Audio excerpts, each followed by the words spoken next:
What's up, mortals? It's Dante from the anime Underworld, and Happy New Year! This is gonna be my first video for 2026. I tried to get this out on New Year's Eve, but some things came up. 2025 for Four Knights of the Apocalypse had its moments. Tristan finally remembered that his name was Tristan Leonis and not some weirdo named Tantris. Escanor and Merlin are together, and not only that, but they are the parents of Gawain. I mean, we knew this already, but it's nice to have some confirmation. One of the bigger highlights was Lancelot, the god of war, returning to save his friends from the four evils of Camelot, who had banded together and been warped by the power of chaos. And the biggest moment for me for 2025 was the revelation that King Arthur was in fact the pure embodiment of malice, Cath, Palug, and that the true King of Chaos, Arthur, is safely secured with Merlin. We left off 2025 with the end of one arc and the beginning of a new one, and here is the setup.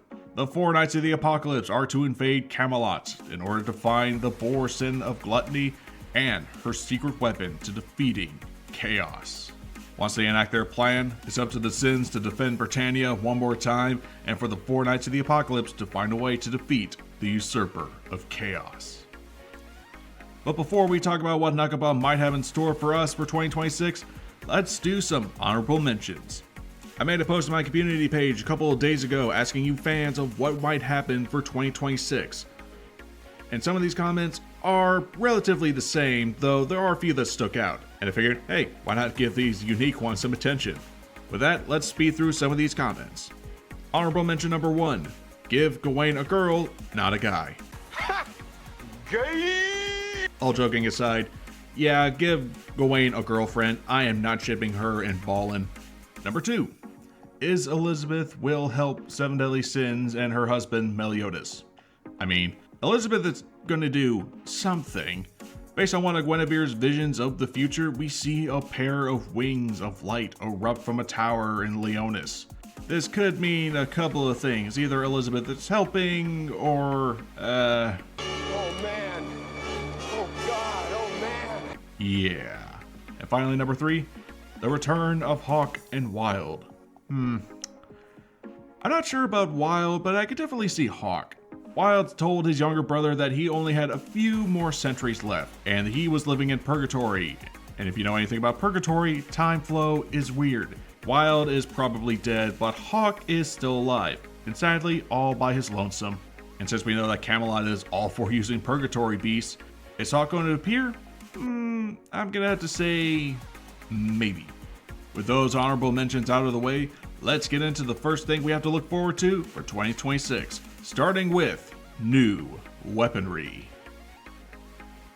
Has to happen and needs to happen as in the earliest chapters of 2026. Dubs only came out of retirement because Percival explained that Lancelot's OP magic 𝐬𝐮𝐬𝐫𝐞 keeps breaking every single weapon, and this got the giant craftsman excited. Heck, Lancelot broke the katana White Deer when he told Cath to piss off.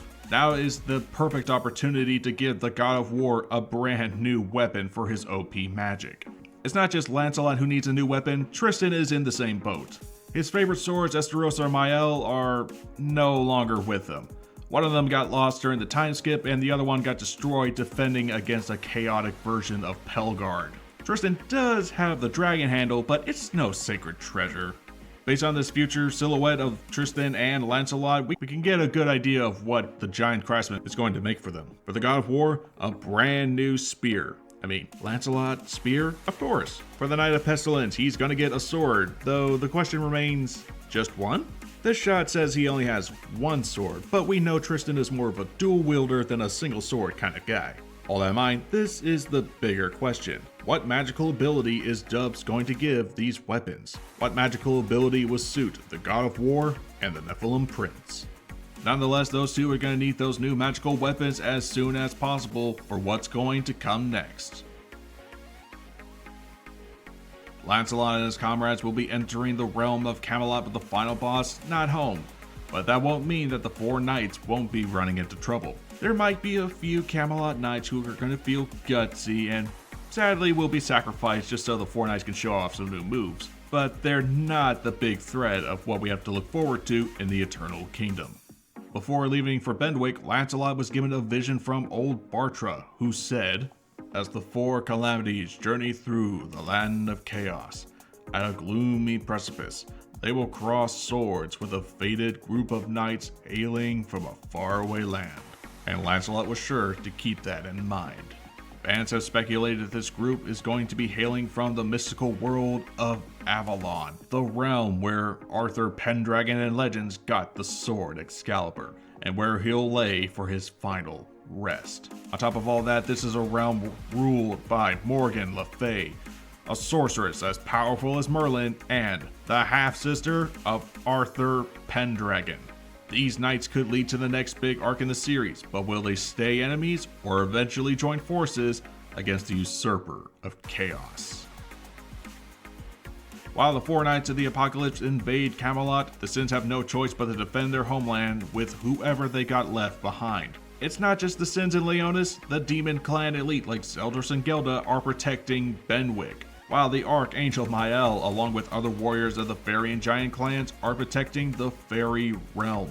So if you thought that the rest of the year is just going to be focusing on the four knights of the apocalypse, think again. This could give 𝐼𝐸𝐵 lots of scenarios for future chapters if he wants to give that group a little break and shine the spotlight on other characters.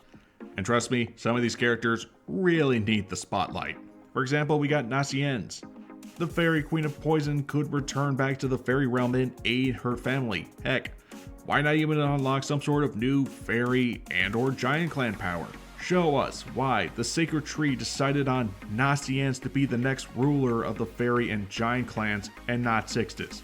This girl is a hybrid, but we're only seeing just one of those hybrid powers and not the other. It would be some good development if 𝐼𝐸𝐵𝐿 could unlock some sort of, some variant of creation, but with their mixed poison ability. If 𝐼𝐸𝐵𝐿 is able to unlock this, please, for the love of God, do not make anything made from creation to look like Percival. God, the fact that 𝐼𝐸𝐵𝐿's made Guardian in the form of Percival with Sponge Percival, that's just... But it's not just 𝐼𝐸𝐿 that we can look forward to. The Archangel Mael can finally get a chance to shine. Joke aside, we haven't seen the Archangel since, technically the Cursed by Light movie, and that was so long ago. Now that Mael is back in the big picture, this could give us the chance to answer a very big question that fans have been wondering.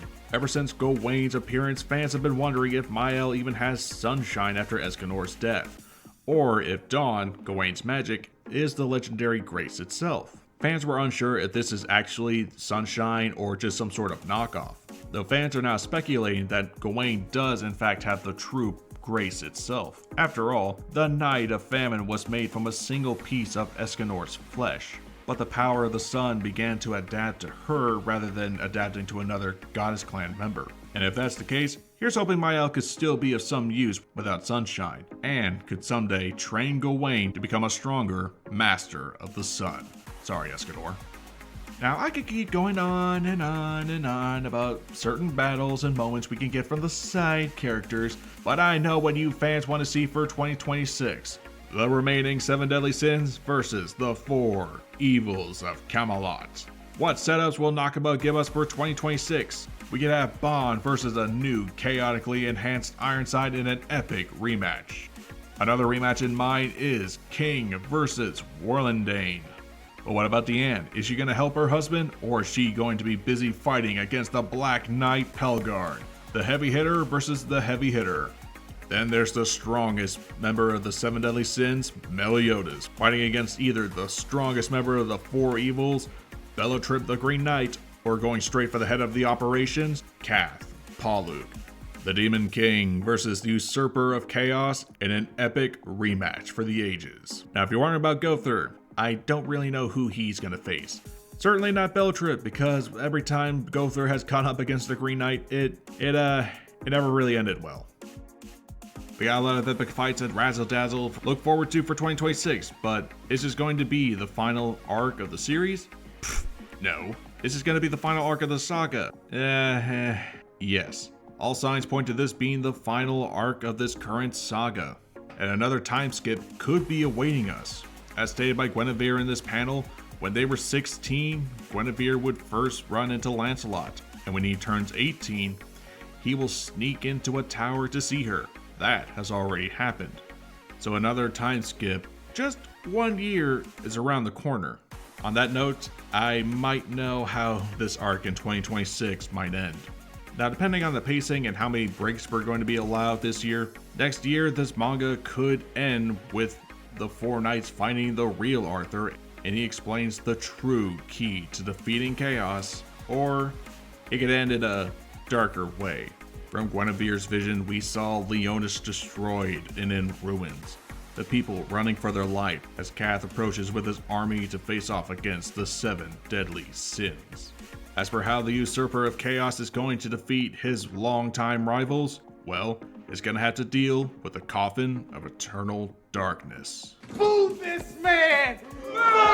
Hey, don't boo me. I'm not the one who decided to bring this damn thing back in the first place. 𝐸𝐽 wrote the Coffin of Eternal Darkness in the earliest chapters of Four Knights of the Apocalypse. This thing was going to be used eventually, and sadly, I think now is the time to use it.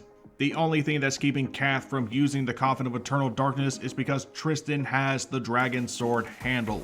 So if our dear Starboy loses that handle, it's game over. All this is going to do is force the 4 Knights of the Apocalypse to train harder for the next battle. These 4 are strong, but they are nowhere near 7 Deadly Sins level yet. That's how the story goes sometimes. Sometimes the villain has to win. All this will do is push our heroes to train harder, leaving hope for the future after encountering a tragic demise. What do you think is going to happen for 4 Knights of the Apocalypse during 2026? New year, new arc.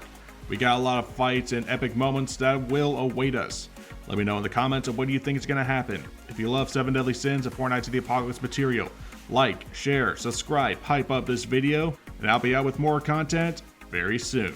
Happy New Year, and I'll see you mortals later.